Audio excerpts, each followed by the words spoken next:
ಹರೇ ಕೃಷ್ಣ. ಇವತ್ತಿನ ಶ್ಲೋಕ ಅಧ್ಯಾಯ 1 ಶ್ಲೋಕ 8. ಅದನ್ನು ಹೇಳೋಕ್ಕೆ ಮುಂಚೆ ಗುರು ಕೃಷ್ಣರಿಗೆ ಪ್ರಾರ್ಥನೆಯನ್ನು ಸಲ್ಲಿಸುತ್ತಾ ಇಂದ ಶ್ಲೋಕವನ್ನು ಮುಂದುವರಿಸೋಣ. ಓಂ ಅಜ್ಞಾನತಿಮಿರಂಧಸ್ಯ ಜ್ಞಾನಾಂಜನಶಲಾಕಯ ಚಕ್ಷುರುನ್ಮಿಲಿತಂ ಯೇನ ತಸ್ಮೈ ಶ್ರೀ ಗುರುವೇ ನಮಃ.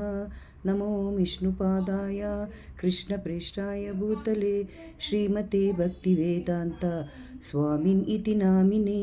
ನಮಸ್ತೆ ಸರಸ್ವತೀ ದೇವಿ ಗೌರವಾಣಿ ಪ್ರಚಾರಿಣಿ ನಿರ್ವಿಶೇಷ ಶೂನ್ಯವಾದಿ ಪಾಶ್ಚಾತ್ಯ ದೇಶತಾರಿಣಿ. ಜೈ ಶ್ರೀ ಕೃಷ್ಣ ಚೈತನ್ಯ ಪ್ರಭು ನಿತ್ಯಾನಂದ ಶ್ರೀ ಅದ್ವೈತ ಗದಾಧಾರ ಶ್ರೀವಾಸಾದಿ ಗೌರ ಭಕ್ತವೃಂದ. ಹರೇ ಕೃಷ್ಣ ಕೃಷ್ಣ ಕೃಷ್ಣ ಹರೇ ಹರೇ, ಹರೇ ರಾಮ ರಾಮ ರಾಮ ಹರೇ ಹರೇ. ಇಂದಿನ ಶ್ಲೋಕಗಳಲ್ಲಿ ಯಾವ ರೀತಿ ಪಾಂಡವರ ಸೈನ್ಯವನ್ನು ದುರ್ಯೋಧನ ವೈಭವೀಕರಿಸಿದ ಎಂಬುದರ ನಂತರ ಆತನಿಗೆ ಮನವರಿಕೆಯಾಯಿತು. ನನ್ನ ಸೈನ್ಯನ ಅಧೈರ್ಯಗೊಳಿಸುತ್ತಿದ್ದಾನೆ ಅಂತ ತಿಳ್ಕೊಂಡು ಆಗ ಆತನು ತನ್ನ ಸೈನ್ಯವನ್ನು ಹೊಗಳಲು ಆರಂಭಿಸ್ತಾನೆ.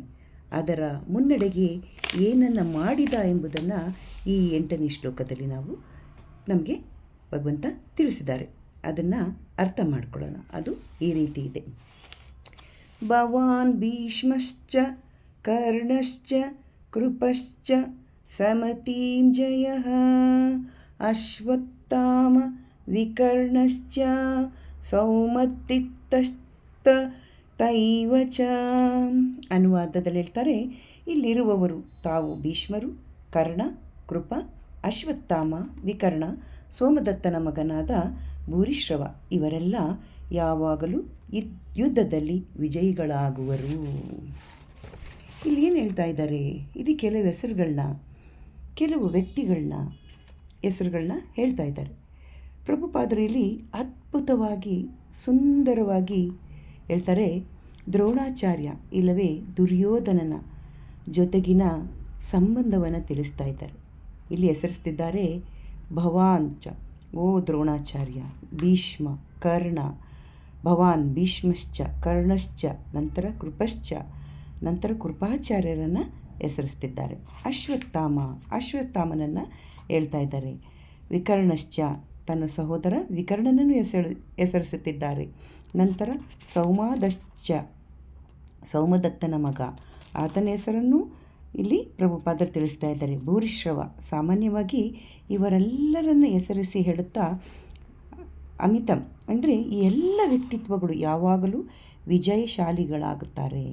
ಅಂದರೆ ಯುದ್ಧರಂಗದಲ್ಲಿ ಈ ಅತ್ಯುನ್ನತವಾದಂಥ ವ್ಯಕ್ತಿಗಳು ದುರ್ಯೋಧನ ಮತ್ತು ದ್ರೋಣಾಚಾರ್ಯರ ಮಧ್ಯೆ ಆಗುತ್ತಿರುವ ಸಂಭಾಷಣೆಗಳನ್ನೆಲ್ಲ ಅವರು ಕೇಳಿಸ್ಕೊಳ್ತಾ ಇದ್ದಾರೆ ಅಂತ ತಿಳ್ಕೊಂಡು ಏನು ಮಾಡ್ತಾನೆ ದುರ್ಯೋಧನ, ತನ್ನ ಯುದ್ಧದ ಒಂದು ರಾಜತಾಂತ್ರಿಕತೆಯ ಮಾತುಗಳನ್ನು ಆಡತೊಡಗ್ತಾನೆ. ಯಾವಾಗ ವಿವಿಧ ವ್ಯಕ್ತಿಗಳು ಬಗ್ಗೆ ಮಾತಾಡಬೇಕು ಅಂತ ಯೋಚಿಸಿದಾಗ ಆತ ನಿರ್ಧರಿಸ್ಕೊಂಡ, ಯಾರನ್ನು ಮೊದಲು ನಾನು ವೈಭವೀಕರಿಸಬೇಕು? ದ್ರೋಣಾಚಾರ್ಯರನ್ನು ಬಗ್ಗೆ ಮೊದಲು ಅಂದರೆ ದ್ರೋಣಾಚಾರ್ಯರ ಬಗ್ಗೆ ಮೊದಲು ಹೊಗಳೇ ಇಲ್ಲ ನಾನು. ಭೀಷ್ಮರನ್ನು ಹೊಗಳಿಲ್ಲ. ಓಕೆ, ಭೀಷ್ಮ ಅಖಂಡ ಕೌರವ ಸೈನ್ಯದ ದಂಡಾಧಿಕಾರಿ, ದುರ್ಯೋಧನ ಅವರ ಕೈ ಕೆಳಗಿನವನು, ದ್ರೋಣಾಚಾರ್ಯರು ಆತನ ಗುರುಗಳು. ಯಾರನ್ನು ಮೊದಲು ತೆಗೆದುಕೊಳ್ಳಿ? ಬಹಳ ರಾಜನೀತಿಯಿಂದ ಸಾಮಾಜಿಕತೆಯನ್ನು ಅನುಸರಿಸುತ್ತಾ ಆತ ಹೇಳ್ತಾನೆ, ಭವಾನ್ ಅಂದರೆ ದ್ರೋಣಾಚಾರ್ಯರನ್ನು ಮೊದಲು. ದ್ರೋಣಾಚಾರ್ಯರು ಅಂದರೆ ನೀವು, ಆತನಿಗೆ ಗೊತ್ತು, ನಾನು ದ್ರೋಣಾಚಾರ್ಯರ ಮೊದಲು ಆದ್ಯತೆಯನ್ನು ಕೊಟ್ಟರೆ ಭೀಷ್ಮರಿಂದ ಯಾವುದೇ ಒಂದು ನಿರ್ಬಂಧನೆ ಇರೋದಿಲ್ಲ. ಯಾಕೆಂದರೆ ದ್ರೋಣಾಚಾರ್ಯರು ಬ್ರಾಹ್ಮಣರು, ಭೀಷ್ಮ ಕ್ಷತ್ರಿಯ. ಭೀಷ್ಮ ಈ ಶಿಷ್ಟಾಚಾರವನ್ನು ಅಂದರೆ ಬ್ರಾಹ್ಮಣರಿಗೆ ಮರ್ಯಾದೆ ನೀಡುವುದನ್ನು ಗೌರವಿಸುತ್ತಾರೆ. ಭವಾನ್ ಭೀಷ್ಮಶ್ಚ ಕರ್ಣಶ್ಚ, ನಿಶ್ಚಯವಾಗಿ ದ್ರೋಣಾಚಾರ್ಯರು ಈಗಾಗಲೇ ಬಹಳವಾಗಿ ಪಾಂಡವರ ಸೈನ್ಯದ ಬಗ್ಗೆ ಮಾತನಾಡಿದ್ದೇನೆ, ಆದರೆ ಈಗ ನನ್ನ ಸೈನ್ಯವನ್ನು ವೈಭವೀಕರಿಸಬೇಕು. ಭವಾನ್ ಗುರುವೇ, ನಿನ್ನಂತಹ ದಿಗ್ಗಜರೆಲ್ಲ ನಮ್ಮ ಬಳಿ ಇದ್ದಾರೆ, ನಮಗೇನೂ ಭಯ ಇಲ್ಲ. ಆದಷ್ಟು ಅವ್ರಿಗೆ ಸ್ಫೂರ್ತಿಯನ್ನು ಇಲ್ಲಿ ನೀಡ್ತಾ ಇದ್ದಾನೆ, ಒಂದು ರೀತಿಯಲ್ಲಿ ಪ್ರಚೋದಿಸ್ತಾ ಇದ್ದಾನೆ ದ್ರೋಣಾಚಾರ್ಯರನ್ನು. ಭೀಷ್ಮಚ್ಚ ಮುಂದಿನ ದಿನಗಳಲ್ಲಿ ಭೀಷ್ಮರ ಹೆಸರು ಬರೋದು, ಅದು ಅದೊಂದು ಅಂದರೆ ಭೀಷ್ಮರನ್ನು ಎದುರಿಸೋದಕ್ಕೆ ಯಾರಿಗೂ ಕೂಡ ಬಹಳ ಅಸಾಧ್ಯವಾದದ್ದು. ಭೀಷ್ಮರನ್ನು ಪ್ರೇರೇಪಿಸ್ತಾ ಇದ್ದಾನೆ. ಆದರೆ ಇಲ್ಲಿ ನೋಡಿ ಕರ್ಣನ ಹೆಸರು ಕೂಡ ಬರ್ತಾ ಇದೆ. ಯಾಕೆಂದರೆ ಭೀಷ್ಮಶ್ಚ ಕರ್ಣಶ್ಚ, ಇಲ್ಲಿ ಕರ್ಣನ ಹೆಸರಿನ ಚಿತ್ರಣ ಬಂದಿಲ್ಲದಿದ್ದರೆ ಏನಾಗ್ತಾ ಇತ್ತು? ನಮ್ಮ ತಿಳುವಳಿಕೆ ಕರ್ಣ ಮತ್ತು ಭೀಷ್ಮರು ಇಬ್ಬರು ಒಂದೇ ಕಾಲಾವಧಿ ಅಲ್ಲ. ಭೀಷ್ಮನು ಬಹಳ ಹಿರಿಯರು.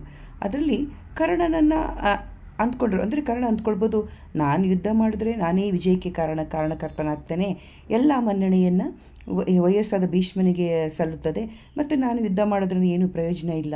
ಸರಿ, ಅವ್ರನ್ನ ಓದಿರ್ತಾನೆ, ಭೀಷ್ಮರಿಗೆ ಹೊಗಳ್ತಾ ಇದ್ದಾನೆ, ಭೀಷ್ಮರ ಹತ್ರನೇ ಮಾಡಿಸ್ಕೊಳ್ಳಿ ಬಿಡು, ನಾನು ಯಾಕೆ ಮಾಡಬೇಕು ಅನ್ನೋ ಒಂದು ನಿರ್ಧಾರ ಬರುತ್ತೆ. ಸದ್ಯಕ್ಕೆ ಕರ್ಣ ದುರ್ಯೋಧನನ ಜೊತೆ ಇದ್ದಾನೆ ಎಂದು ತಿಳ್ಕೊಳ್ಳಿ ಅಂತಷ್ಟೇ ದುರ್ಯೋಧನನು ಕರ್ಣಶ್ಚ, ಮುಂದಿನ ಚಾನಲಲ್ಲಿ ಕೃಪಾಶ್ಚ ಅಂದರೆ ಅಶ್ವತ್ಥಾಮ, ಅಂದರೆ ಇಲ್ಲಿ ಅಶ್ವತ್ಥಾಮ ಮತ್ತು ಆ ಕೃಪಾಚಾರ್ಯರ ಸೋದರಿಯನ್ನು ದ್ರೋಣಾಚಾರ್ಯರು ವಿವಾಹ ಆಗಿದ್ದರು. ಅಲ್ಲಿ ಬಾಂಧವ್ಯ ಇದೆ.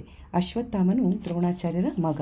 ಮೂಲಭೂತವಾಗಿ ದುರ್ಯೋಧನ ದ್ರೋಣಾಚಾರ್ಯರ ಸಂಬಂಧಗಳನ್ನು ಹೆಸರಿಸುತ್ತಾ ಇದ್ದಾನೆ. ಕೃಪಾಚಾರ್ಯ, ಅಶ್ವತ್ಥಾಮ ಎಲ್ಲರ ಹೆಸರುಗಳನ್ನ ಹೇಳುವಾಗ ನೋಡಿ, ಇವರೆಲ್ಲ ನಮ್ಮಲ್ಲಿದ್ದಾರೆ, ನಮಗೆ ಯಾವ ಭಯವೂ ಇಲ್ಲ, ನಾವು ಮುಂದೆ ಹೋಗಿ ಯುದ್ಧ ಮಾಡಿ ಪಾಂಡವರ ಸೈನ್ಯವನ್ನು ನೋಡಿ ಇನ್ನು ಧೈರ್ಯಗುಂದಬೇಡಿ.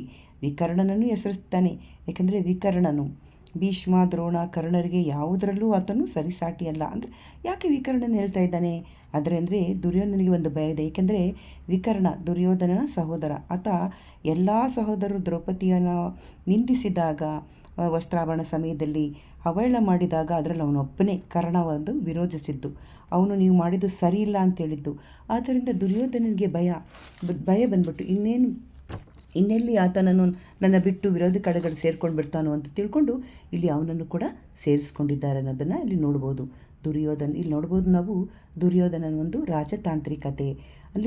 ಅಲ್ಲಿರುವ ವ್ಯಕ್ತಿಗಳನ್ನ ಗಮನಿಸಿ, ಅಲ್ಲೆಲ್ಲ ಯಾರ್ಯಾರ ಹೆಸರುಗಳನ್ನ ಹೇಳ್ತಾ ಇದ್ದಾನೆ, ಅವ್ರ ಮೊದಲು ಇಲ್ಲಿ ಇವ್ರ ಮೊದಲು ಅನ್ನುತ್ತಾ ಈ ರೀತಿಯಾಗಿ ವ್ಯಕ್ತಿತ್ವಗಳನ್ನು ಎಲ್ಲರನ್ನ ಇಲ್ಲಿ ವೈಭವೀಕರಣಗೊಳಿಸ್ತಾ ಇರೋದನ್ನು ಈ ಶ್ಲೋಕದಲ್ಲಿ ನಾವು ನೋಡ್ತಾ ಇದ್ದೀವಿ. ಅಂದರೆ ಇಲ್ಲಿ ಅವನ ಒಂದು ರಾಜತಾಂತ್ರಿಕತೆಯನ್ನು ನಾವು ತಿಳ್ಕೊಳ್ಬೋದಾಗಿದೆ.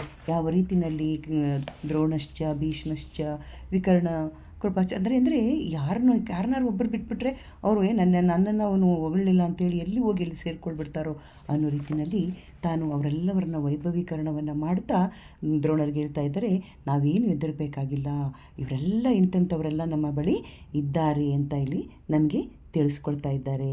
ಆದ್ದರಿಂದ ಇಲ್ಲಿ ಏನು ತಿಳ್ಕೊಳ್ಬೋದು ಅಂದರೆ ಇಲ್ಲಿ ದುರ್ಯೋಧನನ ಒಂದು ರಾಜತಾಂತ್ರಿಕತೆಯನ್ನು, ಅಂದರೆ ಇಲ್ಲಿವರೆಗೂ ಕೂಡ 1-7 ಶ್ಲೋಕಗಳವರೆಗೂ ಕೂಡ ಪಾಂಡವರ ಸೈನ್ಯದ ಬಗ್ಗೆ ನಾವು ತಿಳ್ಕೊಳ್ತಾ ಹೋಗ್ತೀವಿ. ಪಾಂಡವರ ಸೈನ್ಯ ಹಂಗಿದೆ ನೋಡಿ, ಹಿಂಗಿದೆ ನೋಡಿ, ಅವರೆಲ್ಲ ಇದ್ದಾರೆ ಅಂತ ಹೇಳ್ತಾ ಬಂದ. ಆದರೆ ಯಾವಾಗ ಇವರೆಲ್ಲರೂ ನನ್ನ ತಂದೆಯವರೆಲ್ಲ ಗಮನಿಸ್ತಾ ಇದ್ದಾರೆ ಅಂತ ಗೊತ್ತಾದ ತಕ್ಷಣವೇ ತಾನು ತಿರುಗಿಬಿಟ್ಟು ತನ್ನ ಸೈನ್ಯವನ್ನು ಹೊಗಳೋದಕ್ಕೆ ಶುರು ಮಾಡ್ತಿದ್ದಾನೆ ಅನ್ನೋದನ್ನು ಈ ಶ್ಲೋಕದಲ್ಲಿ ನಾವು ತಿಳ್ಕೊಳ್ಬೋದಾಗಿದೆ.